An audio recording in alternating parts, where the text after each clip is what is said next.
주님께서는 우리 이 기도회를 열 걸음이라고 표현하시더라고요. 그러니까 월화수목금, 안 그래도 제가 지금 방송반에 올린 게 토요기도회는 원래 하던 대로 토요기도회로 제가 올렸고 5일째 금요일까지 해서 올렸고 다음 주도 또 월화수목금, 그래서 그 전에도 10일 저녁 기도회라고 그렇게 했었었는데 주님께서 어제 우리 기도회 마친 것에 대해서 제가 물으니 이제 나를 앞세우고 한 걸음 걸었잖아. 이제 이제 한 걸음 한 걸음 그렇게 걷는 기도회가 될 거야. 그렇게 말씀하시더라고요. 주님이 우리 이 기도회에 또 여러분과 함께 하시는 여러분의 아버지신 것을 믿으시기 바랍니다. 어, 예수님을 따라다녔던 제자들의 생애를 뒤바꾼 것은 다른 것이 아니라 그들이 성령을 체험한 까닭이었잖아요. 만일 그들이 성령을 체험하지 못했다라고 가정을 한다라고 하면 그들도 역시 예수의 십자가 죽음과 더불어 종지부를 찍게 되어졌을 것입니다. 우리가 성령을 체험하게 되면 우리의 삶이 변하지만 성령을 체험하지 못한다면 변화를 기대할 수가 없습니다. 왜냐하면 우리의 능력은 한계가 있기 때문에 그래요. 본문의 말씀은 예수님께서 십자가 지시기 불과 몇 시간 전에 하셨다는 사실을 우리가 인지하셔야만 합니다. 예수님께서 왜 십자가에 돌아가셔야만 하고 그것도 왜 십자가에 달려서 죽으셔야만 했는가? 제자들의 입장으로 돌아보면 도저히 납득이 되지를 않고 또 이해가 되지 않는 일이었습니다. 우리 유승명 선교사님 말씀 가운데 제자들이나 그 당시 사람들이 기다렸던 메시아상은 뭐였어요? 왕권을 가지고 힘 있는 그런 것이었는데 아무런 힘도 없이 십자가에 달려 죽으신다는 걸 감히 상상도 하지도 못했고 이해도 할 수 없었다 이 말이에요. 그래서 주님은 성령이 오시면 이해되지도 않고 납득도 되지 않는 이 일들이 성령께서 오시면 이 모든 궁금증들이 깨끗이 해결될 것이다 라고 하면서 그렇게 말씀을 하셨어요. 이 성령님은 우리를 어제 십자가에 달리신 예수에 대해서 함께 말씀을 나눴어요. 오늘은 삼위 하나님이신 성령님에 대해서 함께 나눌 것인데 이 성령님은 우리를 유익하게 하시기 위해서 우리에게 오셨어요. 이 시공간의 제한을 초월을 해서 육체를 지니신 예수님은 시공간을 초월할 수 없었어요. 우리처럼. 그렇죠? 그래서 갈릴리와 주 무대가 그럴 수밖에 없었던 것이죠. 근데 이 성령님이 오시면서 이제 4차원이 열려진 것이죠. 시공간을 초월해서 제한 없이 제한이 있었던 그 사역에서 제한을 초월을 해서 우리를 유익하게 하시는 분이십니다. 예수님께서 가셔야지만 이 성령님이 임할 것이다. 너희들에게 올 것이다. 그렇게 강조를 하셨습니다. 즉 예수님의 죽음과 성령님의 임재는 분리할 수 없는 사건이라는 것이에요. 예수님이 죽으셔야만 육체로 오신 하나님이 우리 곁을 떠나셔야만 영이신 성령님께서 우리 가운데 온전히 임재하셔서 시공간을 내 제약을 초월해서 우리를 유익하게 하실 수 있다.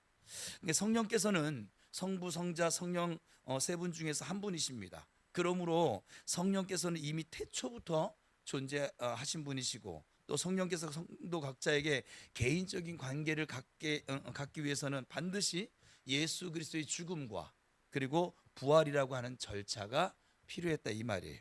그래서 주님은 이렇게 말씀하셨죠. 내가 너희를 떠나는 것이 너희에게 유익해 라고 강조를 하셨습니다.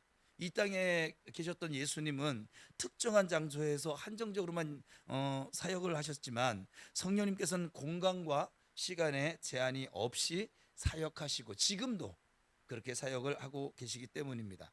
성령이 임하시면 제자들은 이 시공간의 제한을 초월하시는 성령님의 인도를 받게 되어집니다. 그러니까 우리도 지금 여러분들이 인정하든 인정하지 않든 예수 믿는 사람들은 모두 다 예수님의 제자입니다. 그래서 성령님의 인도를 지금 받아야 되는 사람들인데 성령의 인도를 받을 때도 있고 못 받을 때도 있고 육신적인 생각에 빠질 때도 있고 또 성령의 인도를 받을 때도 있고, 그래서 우리가 자꾸 헷갈리는 거예요. 이 두 세계를 왔다 갔다 그렇게 살아가고 있어서 헷갈리곤 있지만, 우리의 정체성으로 놓고 보면 우리는 성령의 인도함을 받는 예수님의 제자가 맞습니다. 그래서 주님은 제자들에게 이 성령이 너에게 임하면 유익이 될 거야. 그러니까 성령이 우리와 함께 하시는 첫 번째는 우리에게 유익을 주기 위함이다. 이 말씀인 것이고, 두 번째는 성령님은 진리를 알게 해주십니다. 믿음은 어떨 때 생긴다고 그랬어요? 들을 때.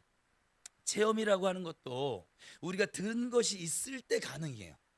진리에 대해서 전혀 무지한 상태에서는 우리가 어떤 체험을 해도 이것이 진리인지 이걸 이해할 수가 없습니다. 그런데 성령은 자기 마음대로, 당신 마음대로 말하시는 분이 아니라 성부 하나님에게서 들은 것만 말씀하신다라고 성경은 말씀하고 있습니다. 이것은 성령이 성부 하나님께 예속되어졌다는 말이 아니, 부활하는 얘기가 아니에요. 성부는 말씀하시고 성령은 우리에게 전달해 주시는 분이세요. 아무리 말씀하셔도 전달되지 않으면 우리가 들을 수가 없는 거예요. 그러니까 우리가 성령의 인도를 받아야 되는 이유는 그래야 하나님의 말씀을 들을 수 있기 때문에 그렇다 이 말이에요. 그래서 성령님을 통해서 우리에게 들려질 때 우리가 그 진리를 알 수 있다. 그래서 성경책을 여러분 참 많이 읽으신 분들 계시는데, 성령을 의지하지 않고 그냥 궁금해서, 저 같은 경우는 처음 예수 믿을 때 그냥 궁금해서 내 몸의 변화를, 내가 알 수 없는 일을 만든 그 양반이, 그때 그 표현도 그렇게 했어요.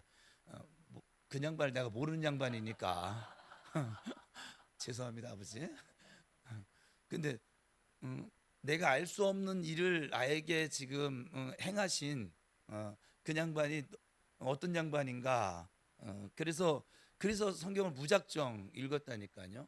정말 무작정 읽었어요. 그냥 뭔 말인지도 모르고 읽었어요. 그나마 저를 전도한 친구가 참 지혜로운 거예요. 여러분들 전도할 때 좀 지혜롭게 했으면 좋겠어요. 처음부터 창세기부터 읽으랬으면 저는 시험 들어서 못 읽었을 거예요. 족보가 나오는 순간 이미 이게 뭔 말이야? 막 이렇게.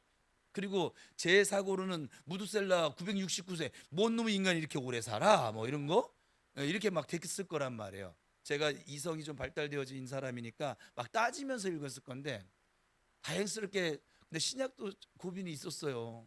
족보가 나오잖아요. 누가 몰랐고 이게 뭔 말이래 막 그랬는데, 그래도 이야기식으로 시작이 되어지니까, 그래서 뭔지도 모르고 그때 성령을 의지하고 읽은 것이 아니니까, 읽어도 알겠어요 모르겠어요? 몰라요. 그래서 한번 다 읽고 다시 한번 또 읽기 시작했는데 그래도 모르겠어요. 여러분들이 지금 백일 통독하시는 제가 저 배집사님이 이번 기도에는 배집사님 주제인가 봐요. 감기를 뚫고 지금 저희가 저렇게 나온 게 내가 가슴 막 떨려요 지금. 근데 사실은 우리는 이은님 집사님 앞에서 어떤 핑계도 댈 수가 없어요. 어떤 핑계, 추위 타지, 항암 치료 받고 있지, 응? 오늘도 갈등이 많았대요. 내일 아침에 일찍 병원을 가야 되는데, 수요일 날 항암 치료 받는 날이니까. 근데 나 이거 갔다 오면, 어제 끝나고 집에 갔다 10시 반이더래요. 그러니까 자신이 없는 거야. 벌써 내일 병원 갈 생각이 들어오니까는 기도에 올 자신이 없는 거예요. 그거를 하나님께 맡겼으면 갈등 안 했을 건데, 아니 갈등하고라도 왔으니까 더 대단한 거예요. 갈등을 안 하고 온 사람은 올 믿음 있으면 온 거잖아요. 여러분은 갈등했어요? 네. 그러니까 갈등하고 하는데도 온으니까 제일 큰 믿음이에요. 어떻게 보면, 그렇죠? 그러니까 저희 앞에서 어떤 핑계도 될 수가 없어요. 제가 오늘 아까 같이 밥을 먹는데, 우리 교인들은 참, 우리 이은님 집사님이 이렇게 와 있는 걸 보면 뭔 핑계를 댈 수 있을까?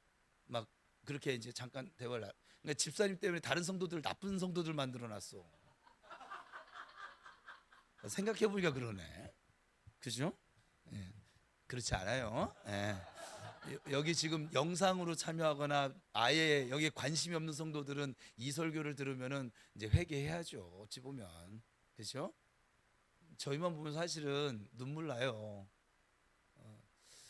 지금 오늘 어머니를 요양병원에 모시는 과정에 척추에 금이가 있고 다리는 골절돼 있는데 침대에서 침대로 옮기고 차로 옮기고 또 차 옮겼다가 근데 그걸 제가 그 과정을 사실은 말로만 들었지 보질 않았는데 오늘은 이제 요양병원에 가서 옮기는데 그냥 아파 아파 허리 아파 막 계속 이렇게 하시는데 그것만 해도 제가 눈물 나는데 뭐야 뭐 어떤 기계를 가져와서 그 3차 병원에서 뼈 스캔을 한 양반을 또 거기 시덥지 않은 기계를 가지고 또 뭐 엑스레이 비슷하게 찍는다고 그걸 또 그냥 막 하니까는 막 죽으시려고 하는 거죠. 막 부러진 뼈를 있는 금이가 있는데 그걸 자꾸 이렇게 움직이니까 얼마나 아프겠어요. 우리 가시 하나 찔려도.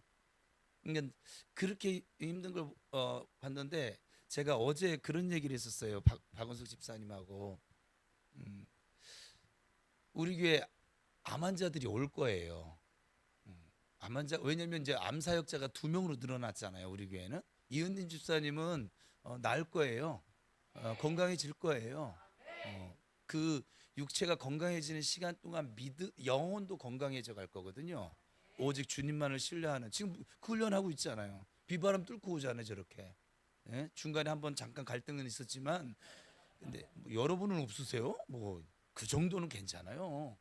그래서 우리 박은숙 집사님 차량 운행해 주면서 차 안에서 꼭 토킹 어바웃을 하게 되어지는데 그때 그런 얘기를 했었어요. 저는 암 환자의 고통을 제가 체험을 안 해봤으니까 고난 당한 것은 제가 체험을 여러분들보단 센 고난을 만난 것 같아요. 그래서 그것은 내가 이렇게 뭐랄까 공감을 할 수 있어요. 말이 아니라 마음으로. 근데 암 환자는 제가 마음으로 공감이 하고 싶은데 다 될까요? 안 될까요? 여러분 저분의 고통을 평생 병원 잘 안 가시 이씨 얘기하지 말랬지. 여기도 이씨네. 건강하신 분. 저 항암 치료받는 분의 고통을 가늠이나 할 수 있겠어요? 상상도 안 되는 거예요. 그래서 제가 장정수 목사님한테 저 이은님 집사님에게는 머리에 손 얹고 기도하라고 명령을 했어요. 내가 기도하는 것도 좋은데 당신의 왜냐면 이 기도가 공감 하나 되어질 때 역사가 크거든요. 왜 어머니의 기도가 가장 능력 있는 기도인 줄 아세요? 자식을 향한 그 마음이 하나님께서 가지는 마음과 가장 가깝기 때문에 그래요. 그래서 여러분 자녀들 만나면 자꾸 기도해 주세요. 축복해 주시고. 그래서 그런 얘기들을 했어요. 그러면 앞으로 우리 교회에 뇌경색이라든지 아니면 이런 일 저분 때문에 그 얘기가 시작된 건데 예. 이분도 나을 거예요. 뭐 그래도 아멘은 다 자기 일처럼 아멘 해주네요. 내 얘기할 때는 아멘을 이렇게 크게 안 하는데 그래서 그분들이 오면 내가 여러분들은 지금 박한수 집사님이 밤마다 그 고통 가운데 어쩔 때는 잠 못 이루고 여러분 제가 저희 때문에 몇 번을 근데 쥐도 자주 몇 번 오다 보니까 이 다리가 약해졌어요. 그래서 꼭 쥐가 올 것 같아 그냥 막 느낌상 그냥 뭐 이렇게 기지개를 제가 다리를 오므리고 기지개를 해요 요즘. 다리 피고 하면은 쥐가 와요. 이게 이제 길이 생겨졌는지 해간 나중에 해가 다 낫고 보자고 해간 난 손해배상 청구할 거야. 그래서 그것만 와도 제가 그거 오면요 정말 우리 집사람 자는 사람까지 깨워가지고 야 이상하게 저 사람이 손을 얹으면 쥐가 달아나 고양인가 봐요. 그래서 그냥 자고 있어도 미안한 생각도 안 들어요. 그때 너무 통증이 심하니까 이런 고통도 내가 잠을 못 자고 이게 다시 이거 겪기가 싫은데 이분은 얼마나 심할까? 우리 교회 뇌경색 환자들이 저 영혼이 들어오면 정 목사가 그를 공감하는 게 많을까요? 이이가 공감하는 게 많을까요? 이이가 공감하는 게 많아요. 그래서 이 두 분은 모두 나중에 부평 우리 교회 사역자로 세워질 사람들이에요. 여러분들이 지금 무언가 어떤 것에 고난을 받는다든지 아픔을 겪고 있다고 하면 그것은 주님께 영광 돌려주기 위한 도구, 지팡이라 이 말이에요. 그래서 지금 있는 그 고통을 가지고 이렇게 막 낙심하거나 좌절하거나 그러지 마세요. 여러분들은 마침내 나을 것이고, 자 따라합시다. 그가 채찍에 맞으심으로 내가 나음을 입었도다. 그가 채찍에 맞음으로 내 영혼 몸이 나음을 입었도다.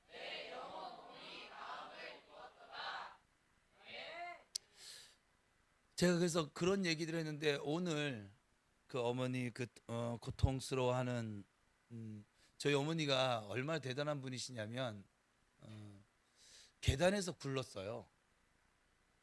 혼자 생활을 하시는데 계단에서 굴러서 온 몸이 멍이 들었어요.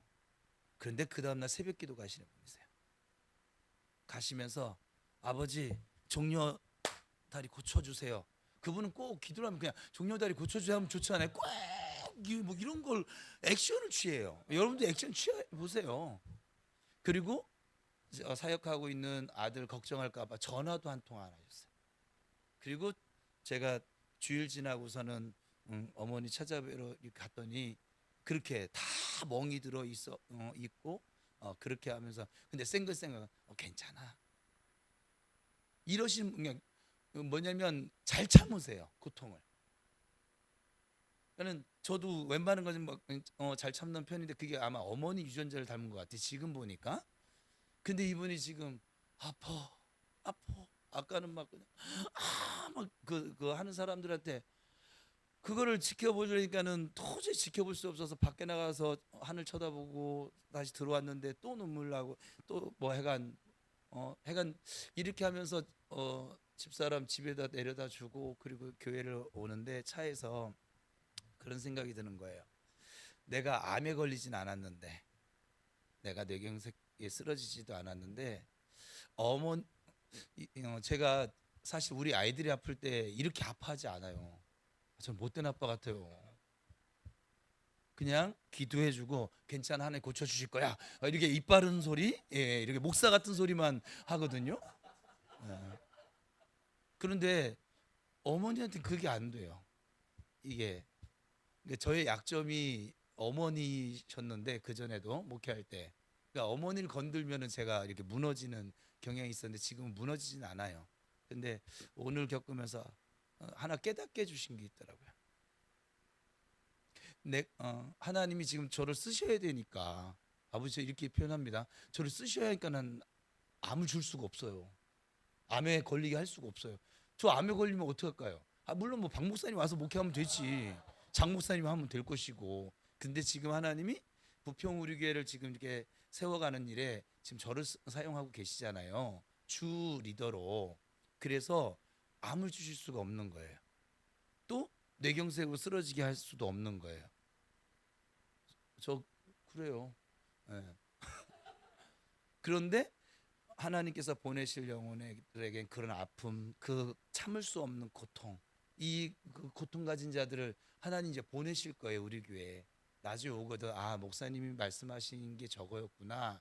그러면 여러분이 암에 걸리지 않았지만, 뇌경색에 걸리지 않았지만, 여러분들이 가장 저는 제가 오늘 고난이라는 단어와 고통이라는 단어, 이 두 단어를 비교를 해봤어요, 처음으로. 설교할 때 고난과 고통을 막 섞어서 했었거든요. 아니요, 고난과 고통은 좀 다른 거더라고요. 고통은 참을 수 없는 통증이에요. 어떤 사람은 고난이 더 힘들다고 하는데, 아니 저는 고난은 얼마든지 참겠어요. 그냥 뭐 돈이 없어라, 뭐 길바닥에 앉아라, 뭐 멸시를 받아봐라, 자존심 상해봐라, 얼마든지 할 수 있겠어요. 왜? 이미 그걸 부교육자 다 겪었으니까. 여러분, 교육자 시집살이라고 들어보셨어요?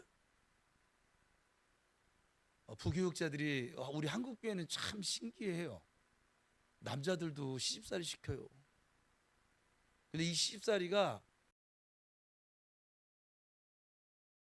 지금 우리 교회는 지금 그런 거 안 하려고 제가 좀 씨름을 하는 것뿐이고, 그 치졸한 시집살이를 겪어냈어요. 그러니까 이렇게 목사가 돼 있겠죠. 그죠? 그 못 견뎠으면 그만뒀겠지요. 그렇지 않을까요? 저는 그래서 고난은 좀 제가 웬만한 건 참는 것 같아요. 그냥 뭐 어떤 것이 오든지. 그리고 제가 오늘 아까 오면서 아버지 차라리 저에게 고통을 주세요. 좀 통증을 좀 좀 감해 주시고 차라리 제가 아픈 게 낫겠어요. 그런 기도를 지금 오늘 드렸는데 아마도 그래서 나중에 교회 와가지고 지금 설교 준비를 하고 막 이렇게 하다 보니까는 하나님 또 마음을 주시는 거예요. 네가 암에 걸리진 않았지만, 네가 뇌경색이 쓰러지진 않았지만 지금, 왜냐면 제가 물었거든요. 아버지, 저희 어머니가 아직 이 땅에 사명이 남았어요. 제가 사명 다하면 데려가시는 거라고 했잖아요. 설교를 조금 바꿔야 되긴 하나 본데 그것도 사명이긴 하죠. 내가 너무 답답해서 어머니가 사명이 남으셨어요? 그랬더니 아니, 그런데 왜 안 데려가세요? 너무 통증을 받으니까 제가 이제 제 곁에 있기를 저는 원하는데 내 입장에서는 어머니 입장에서는 너무 힘들겠다 해서 그런 기도를 가슴 아프게 다 드렸는데 아버지가 그러시는 거예요. 이유가 있어서. 그 이유가 아무래도 저 같아요. 제가 오늘 이건 아버지께서 응답 주신 건 아니지만 이유가 있어서 그 이유를 내가 나름대로 묵상을 해보니 저인 것 같아요. 나를 지금 암에 걸리게 뇌경색에 걸리게 그 고통을 지금 받고 있으면 목회가 안 되니까 네가 너의 분신처럼 여기는 네 어머니의 고통을, 지금 어머니 고통이 그냥 고스란히 지금 제 가슴에 들어와 있어서 사실은 좀 힘들어요. 그래서 유 목사님한테 전화해서 찬스가 있잖아요. 저에게는 항상 찬스권이 있어요. 그냥 언제고 오라고 하면 여기서 1시간은 막 그렇게 하실 수 있는, 원고도 필요 없고 막. 그래서 찬스를 쓸까 했는데 아니, 그냥 이 10일 저녁 기도회는 자리 어떤 것이었는데 그 마음을 좀 얻게 하셨어요. 아픈 사람들 보면 예사롭게 보여지지 않고 그 고통이, 여러분 주변에 또 통증을 겪고 있는 사람 보면 많이 아프겠다 그러지 말고 가서 그냥 조용히 손잡고 기도해 주시든지 아니면 그가 모르게 기도해 주시든지 기도를 해 주십시오. 힘듭니다. 어렵습니다. 고난과 고통은 좀 다른 것 같아요. 제가 좀 둘 다 겪어보니까 그래서 이 두 분이 오늘 유난히도 제 눈에 크게 보이고, 다른 때 같았으면 못 오셨을 배 집사님도 지금은 좀 크게 보여지고 제 눈에 지금 그렇게 하고 있네요. 주님께서는 이러한 진리들을 성령 통해서 자꾸 우리를 깨닫게 해주세요. 여러분들이 성령을 의지하지 않고 성경을 읽으면 깨달음이 없지만 성령을 의지하고 읽어보세요. 깨달음이 분명히 생겨질 줄로 믿습니다. 왜냐하면 성령은 깨닫게 해주신 영이니까. 그냥 읽지 마세요. 우리 백일통독 하시는 분들이나 지금 우리 일독 성경 잘 따라오시는 분들이나 그냥 읽지 마시고 여러분들의 이성으로도 읽지 마시고 하나님께서 이 말씀을 왜 쓰셨을까?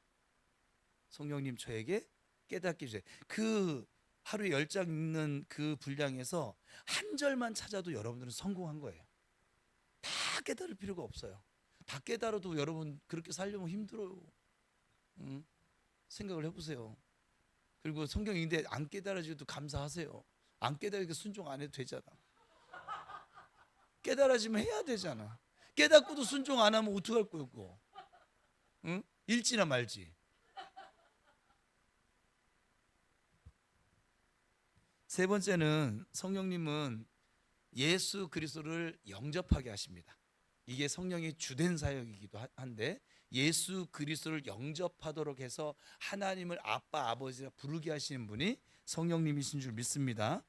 우리가 성령의 역사를 제가 우리 모교에서는 그랬었는데 꼭 점쟁이와 혼동하는 분들이 계시더라고요. 그래서 막 예언 기도를 하고 또 예언 기도를 받고 그렇게 합니다. 성령은 그런 것이 아니에요.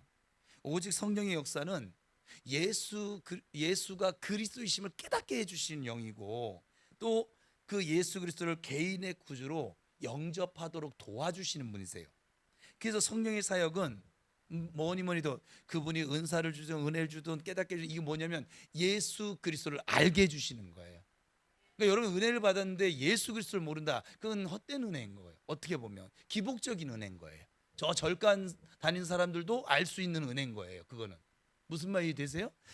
성령께서 주신 은혜는 우리를 예수 앞으로 나가게 만들고 예수를 알게 되어졌으니까, 예수가 나의 온전한 구주가 되시는 것을, 예수 그리스도의 십자가의 사랑이 그냥 내가 나 왜 죽어주셨대 이런 게 아니라 그 십자가의 사랑을 알게 해주셨기 때문에 그 앞에 엎드릴 수밖에 없는 것이고, 찬양할 수밖에 없는 것이고, 감사할 수밖에 없도록 그렇게 깨닫게 해주신다, 알게 해주신다 이 말이에요.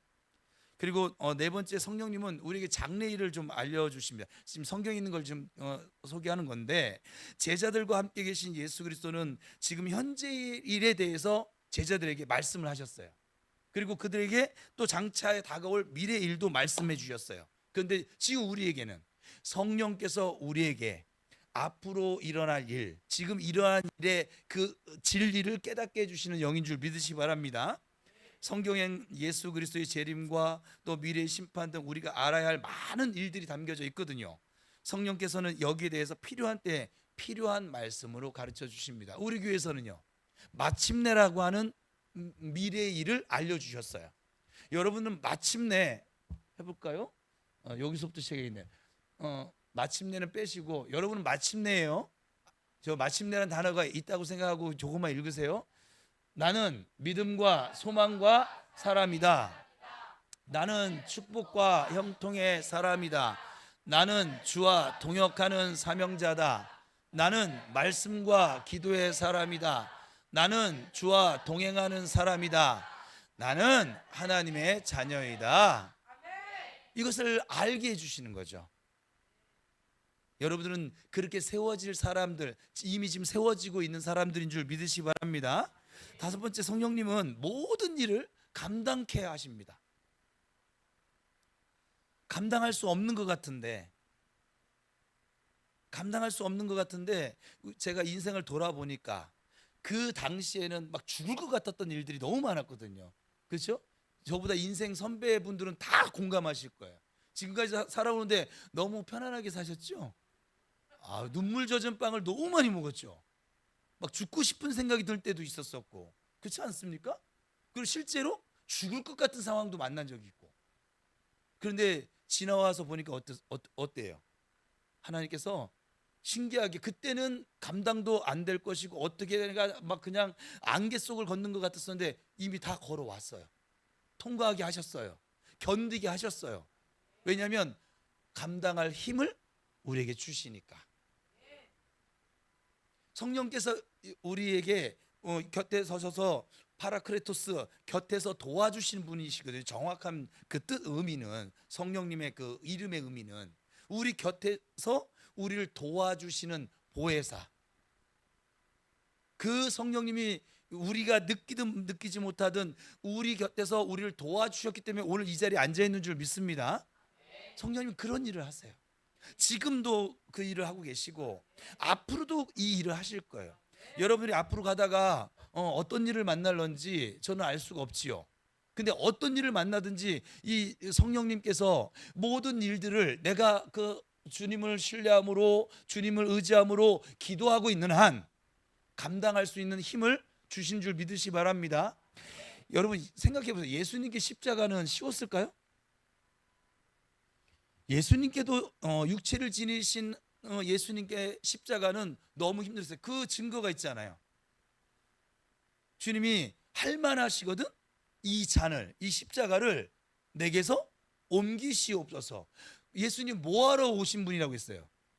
십자가를 지러 오신 분이신데 그 고통이 얼마나 컸으면 그걸 이미 알고 그걸 지기 위해서 오신 분이 이걸 옮겨달라고 한 길, 그 장면을요 그냥 우린 그 한 문장으로 읽지만, 아니요, 주님의 이 고뇌가 얼마나 고뇌가 됐으면 땀방울이 핏방울이 되도록 기도했을까요? 여러분 땀방울이 핏방울 되도록 기도해 보신 적 있으세요? 목숨 건 기도였거든요. 겟세마네 기도가. 그럴 때, 그러면 우리 생각 같으면 그 잔을 십자가를 좀 옮겨 주시고 그냥 구원 사역 이루시면 좋겠건만 그렇게 하시지 않고 그 누가복음에 22장에 보면 이렇게 나오잖아요. 천사가 나타나 힘을 돕더라. 감당할 힘을 도와주신다는 거예요. 그러면 오늘날 우리가 기도를 하면 어떤 문제를 놓고 어떤 고통을 놓고 기도를 하면 그 고통을 없애주시는 것이 아니라, 이 부분은 나중에 주일 말씀에 같이 함께 더 깊숙이 나누게 될 거예요. 근데 고통을 없애주시는 것이 아니라 그 문제의 그릇을 치워주시는 분이 아니라 그 문제를 해결할 힘, 버틸 힘, 감당할 힘을 주시는 분이 성령님이시라고. 그러니까 성령의 인도를 받으면 그냥 천하태평 그냥 만수무강 이게 아니에요. 우리가 육체를 지니고 사는 한은 계속 사단의 공격을 받을 것이고 틈을 찾는 유혹을 받을 것이고, 그 안에서 또 우리가 먹지 말아야 할 것을 먹고 하지 말아야 할 것을 하면서 우리 육체에 질병이 생겨질 수도 있을 것이고, 그때 주님께서는 그 모든 것들을 감당할 만한 지혜와 힘을 우리에게 도와주시는 줄 믿으시기 바랍니다. 그분이 성령님이신 거예요. 그러니까 성령의 인도를 따라간다고 하는 것은 그냥 강건하고 부강하고 부유하고 이런 것만 있는 것이 아니라 이 말이에요. 옆에 사람을 축복합시다. 성령님께서 지금도 당신을 돕고 계십니다. 시작.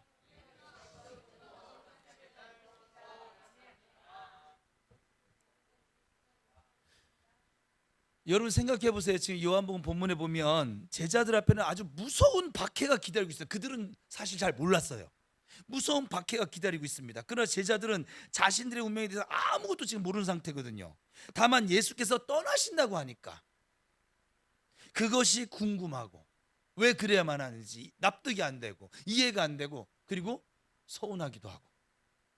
예수가 떠나시고 성령이 임하면 제자들은 어떤 박해가 그들에게 다가와도 끄떡없이 견뎌내는 제자들로 변해져 있더라 이 말이에요. 우리가 아는 것처럼 감옥에 끌려가도, 매질을 당해도, 거꾸로 십자가에 매달려도 아주 넉넉히 이겨나가는 제자들로 성령이 임하시니까는 변해져 있더라 이 말이에요.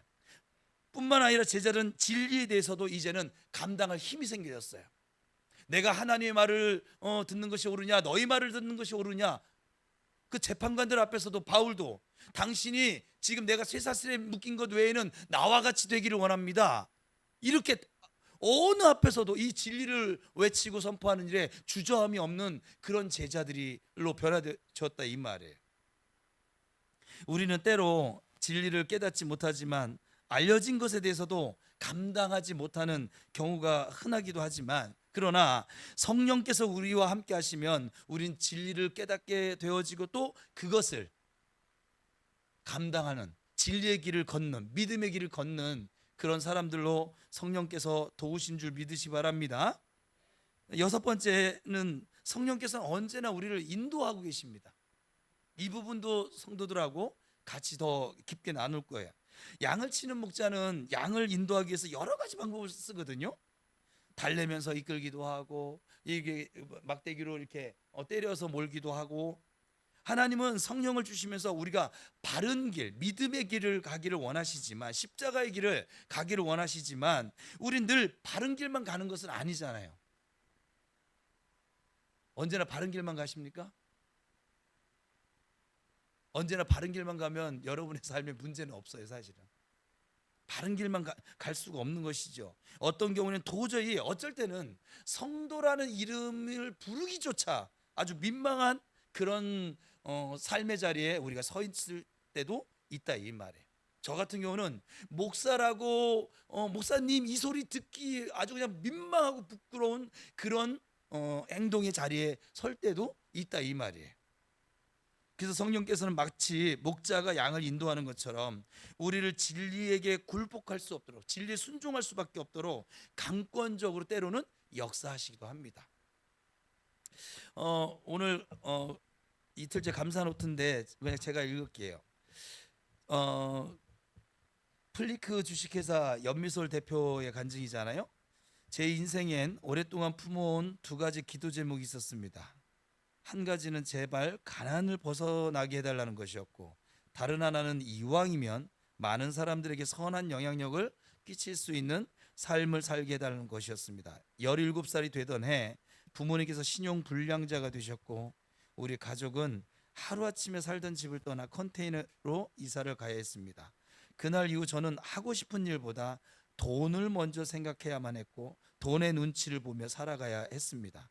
부모님은 매일 성실히 사셨음에도 가난을 벗어나기가 쉽지 않았습니다. 제가 대학생 시절 어머니는 신혼부부의 집에서 출퇴근 가사도우미로 일하셨는데, 어느 주말 아침 그 집 세댁에게 전화가 걸려왔습니다. 아주머니, 저희 집에 반지가 없어졌어요. 경찰에 신고하면서 집에 출입한 사람들의 명단을 다 적었거든요.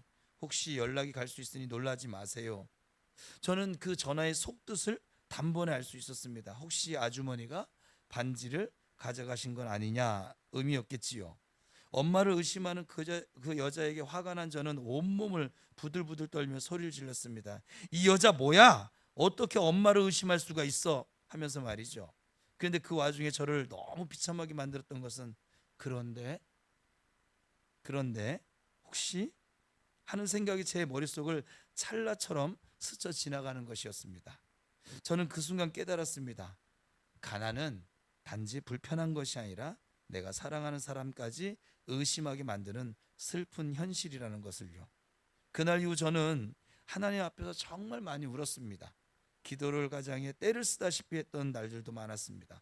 하나님, 제발 돈 좀 주세요. 제발 우리를 도와주세요. 부모님은 끝내 가난을 벗어나지 못하셨습니다. 아버지의 사업장을 두고 열심히 기도했지만 제 기도에 대한 응답은 전혀 다른 방법으로 이루어졌습니다. 제 삶에 돈이 필요하다 느꼈던 나의 때가 아니라 제가 돈을 다룰 수 있는 수준이 되었을 때 하나님께서는 제게 물질을 채워주시기 시작하셨습니다. 무엇이든 내 힘으로 할 수 있다고 생각했던 순간이 아니라 하나님의 도우심이 없이는 아무것도 할 수 없다는 걸 고백할 수 있을 때 길이 열리기 시작했습니다. 저는 부모님께 30평대 아파트를 마련해 드렸고 매달 생활비를 드릴 수 있게 되어졌습니다. 하나님은 저를 통해 저희 부모님의 노후를 책임져 주셨습니다. 저는 3040 여성들의 성장을 돕는 플리크라는 성인 교육 플랫폼을 운영하고 있습니다. 40만 명이 넘는 사람들이 제 이야기에 귀 기울여주는 인플루언서가 되었습니다. 버려지는 시간은 없다라는 신앙 에세이를 출판한 이후 코스타 강사로 전 세계를 돌며 역전의 하나님을 전할 수 있는 영광도 누리게 되었습니다. 지나고 보니 이 모든 길은 제 힘이 아니라 하나님께서 친히 이끄신 길이었습니다. 기도했던 것들을 하나님은 가장 좋은 때에 가장 좋은 방법으로 이루어 주셨습니다. 그래서 저는 지금도 더 큰 소망을 품으며 하나님께 나아갑니다. 왜냐하면 저는 믿기 때문입니다. 이 모든 것이 내 능력이 아니라 하나님의 능력으로 이루어졌다는 것을요. 제가 가장 좋아하는 찬양 가사가 있습니다. 하나님의 자녀로 명예 지켜가며 깊어진 삶을 주께 드리네. 가난했던 나를, 꿈마저 자꾸 초래했던 나를 이제는 더 큰 사명을 품고 살아가는 하나님의 자녀로 세워주신 주님께 진심으로 감사를 드립니다. 우리는 지난 주일날 조명한 월드비전 회장의 입소를 통해서 그분 고백 중에 제가 남는 것이 있었어요. 그분은 자기가 계획한 대로 되어진 것이 하나도 없더라. 근데 주님께서 지나고 나서 보니 이끄신 길을 오다 보니 지금 이러한 은혜 가운데 살고 있다. 우리 김수환 집사가 청년부 하브루타에서 그러더라고요. 우리가 지금 여기서 바라볼 때는 막막하고 어느 길을 가는지 모르지만, 제가 이렇게 가끔가다 설교 때 그러잖아요. 이렇게 목사가 되고 보니, 지금 이렇게 담임 목사 자리에 서고 보니 그 전에 전도사 시절서부터 훈련시키셨던 하나님의 손길이, 인도하심이 보여져요, 안 보여져요? 보여져요. 여러분이 마침내의 자리에 서게 되는 날, 이 연미솔 대표처럼 또 조명한 회장님처럼 하나님이 내 인생을 이렇게 인도하셨구나. 내 뜻대로 안 될 때 너무 힘들었었는데, 아니 그 일들 때문에 내가 이렇게 하나님께 영광 돌릴 줄 아는 겸손한 믿음의 사람, 하나님의 뜻을 이루어가는 사명자로 설 수가 있었구나 하는 간증이 여러분에게도 있을 줄 믿습니다. 우리는 다른 것이 아니라 성령께서도 지금도 우리를 가장 좋은 길로, 완전한 길로 이끄시는 하나님의 자녀됨, 그 존재로서 하나님께 감사하셔야 합니다. 하나님은 지금도 우리를 세워 가십니다. 우리 안에 주어진 하나님의 자녀된 권세를 누리며 살 수 있도록 여전히 우리를 인도하고 계십니다. 마침내 자리를 향해서 뚜벅뚜벅 한 걸음 한 걸음 걸어가게 하십니다. 그래서 기도해야만 하는 환경을 만나게 하시고, 순종해야만 하는 일들을 만나게 하시고, 용서하고 사랑해야만 하는 그런 관계 등을 만나게 하시면서 여러 가지 일들을 만나게 하시는 이유예요. 그것이 오늘 이 연미솔 대표 그 간증 끝에 있는 성경인데, 빌립보서 4장 6절에서 7절 같이 읽어봅시다. 시작.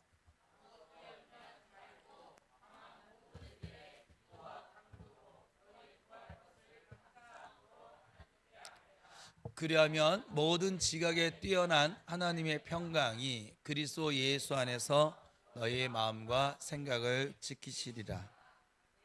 참, 이 말씀은 제가 수없이 읊조렸던 말씀이어서 기도할 때도 이 말씀을 많이 이렇게 축복을 하고 있는데, 그러므로 여러분, 우리는 언제나 하나님께 감사함으로 기도하셔야만 합니다. 그러므로 우리는 어디서나 하나님께 감사함으로 기도하셔야만 합니다. 그러므로 우리는 어떤 일을 만나든지 모든 일에 감사함으로 기도하셔야만 합니다. 성령님께서 우리를 지금도 인도하시고 있기 때문에 그렇습니다. 감사함으로 아랠 줄 아는 우리 모두에게 하나님께서 하나님의 평강으로 우리를 지키시고 보호하신 줄 믿습니다. 이 감사 저녁 감사 기도를 통해서 여러분 안에 자꾸 환경적인 걸 바라보고, 아니면 어떤 무언가를 바라보면서, 이 세상 바라보면서 감사를 놓치는 삶이 아니라 다시 감사가 회복되어지고, 또 감사가 중심으로부터 일어나서 하나님께 감사하게 될 때, 하나님께서 저와 여러분 모두에게 성령께서 지금 이끌어 주신 이 모든 도우심의 인도하심의 복이 따라올 줄로 믿습니다. 기도하겠습니다.